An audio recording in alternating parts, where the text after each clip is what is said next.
Buzz, you're flying. This isn't flying. This is falling with style. Ooh.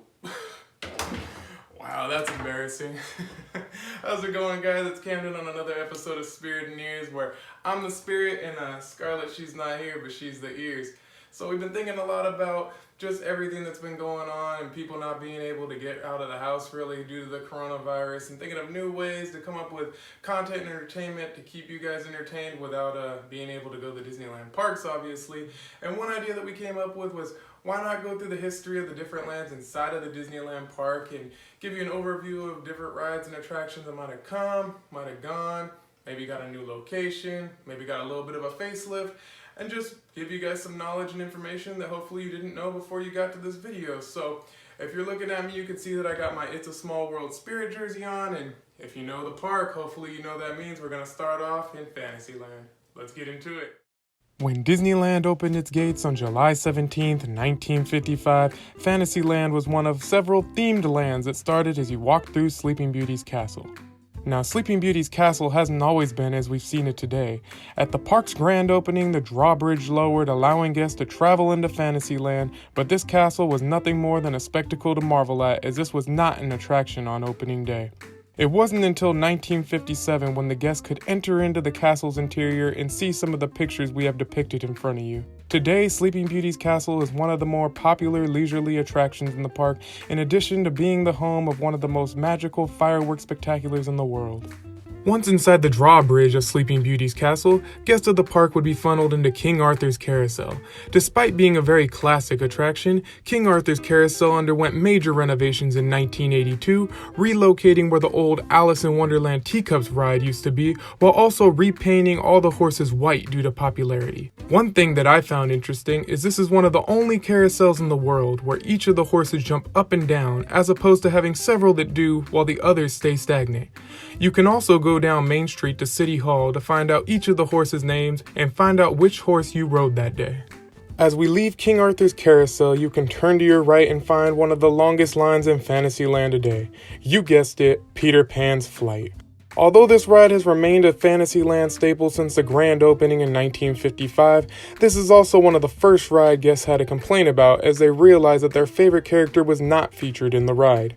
Walt had special requested Peter Pan not be featured in the ride, as he wanted guests to believe that they were Peter Pan, seeing the ride from his point of view, but this was not going over well with the guests.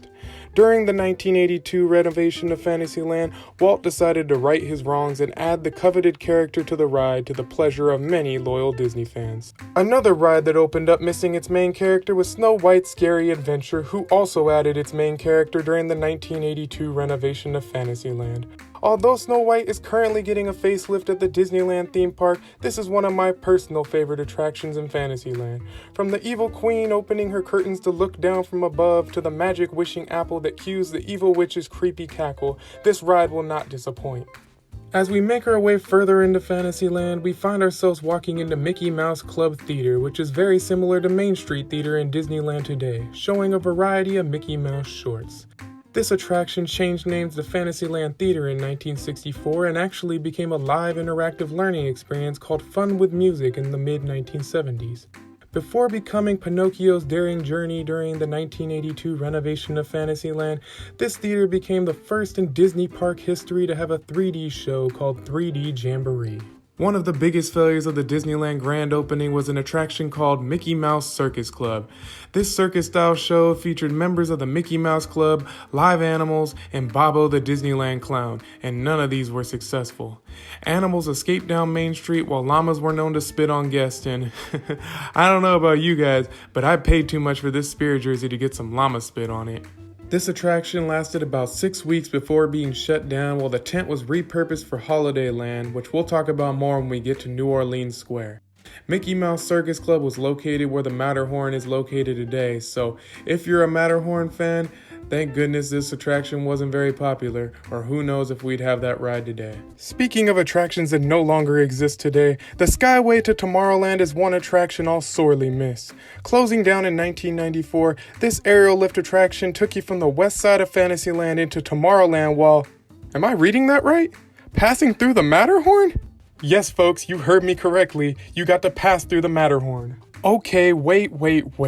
So you mean that I got to go from Fantasyland to Tomorrowland without walking? I got to see the inside of the Matterhorn mountain while hearing the howls of the Yeti, and I got to see mountain men scaling the mountain from the outside? Sign me up. Unfortunately, Disneyland didn't feel the same way, as this attraction closed down in 1994 and was completely removed from the park in 2016 to make way for Star Wars Galaxy's Edge. Okay, everybody, I need you to strap on your seatbelt and tug on your yellow safety straps as we're about to go into 2 old-school Autopia rides.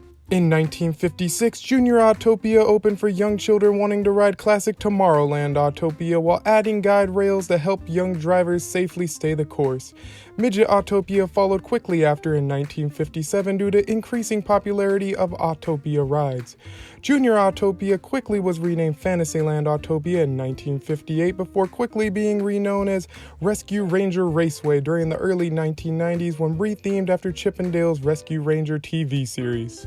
In 1999, Fantasyland Autopia was absorbed into Tomorrowland Autopia, while Midget Autopia was relocated to Walt's hometown in Missouri in 1966.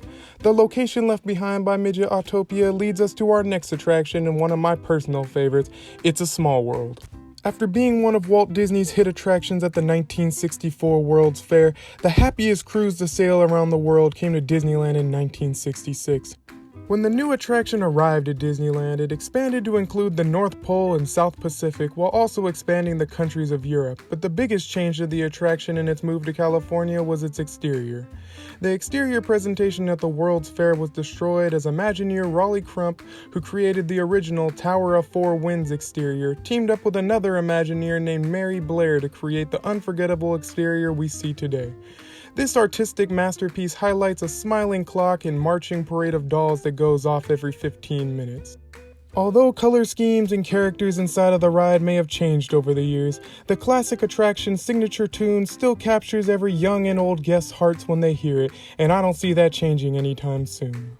As we make our way back to the heart of Fantasyland, we find ourselves going into a dark, wet, and stinky... Oh my gosh, guys, look out! We're going into Monstro's mouth! Okay, we're all fine. This is just how we enter into Storybook Canals. Starting off in 1955 as Canal Boats of the World, well, let's just say this ride shouldn't have opened on opening day. The boat took guests through a river surrounded by dirt and no movie-themed background, which, if you ask me, isn't very magical. The attraction lasted 2 months before shutting down until 1956 to reopen as the colorful Disney movie-themed attraction we all love today. From Aladdin to Frozen, all the way back to Cinderella, this ride's sure to have every Disney movie you could imagine. Now you might be asking, what's the ride that's traveling around the perimeter of Storybook Canal? And that's none other than Disneyland's original Casey Jr. Circus Train. This classic children's ride opened with the park in 1955 and remains a childhood favorite today. One tip is that there's no better way to ride this ride than at night to see the beautiful Disney-themed structures lit up with lights. Hey, is anybody else starting to get hungry? Maybe it's just me. Well, in 1961, Skull Rock and Pirates Cove opened as a dining experience dedicated to Peter Pan's arch nemesis, Captain Hook. This dining experience, sponsored by Chicken of the Sea, was a great way to have a bite at a theme-based pirate ship overlooking the running waterfalls of Skull Rock. Although the little kid in me is ready to give Disney my money for a bite to eat, this attraction was removed in 1982 to become the new location of Dumbo the Flying Elephant. Now you might ask yourself, what's better than flying around in giant pink elephants getting a first-class view of Fantasyland? Well, apparently, gray elephants.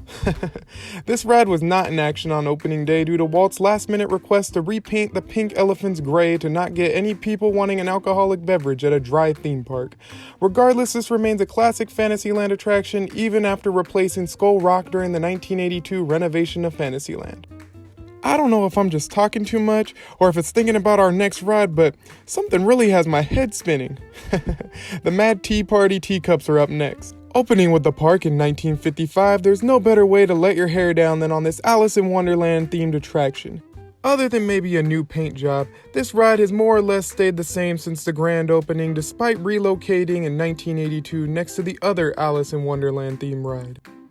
Adding some more color and playing cards to the land, Alice in Wonderland opened in 1958 while being obviously different than the other dark ride attractions.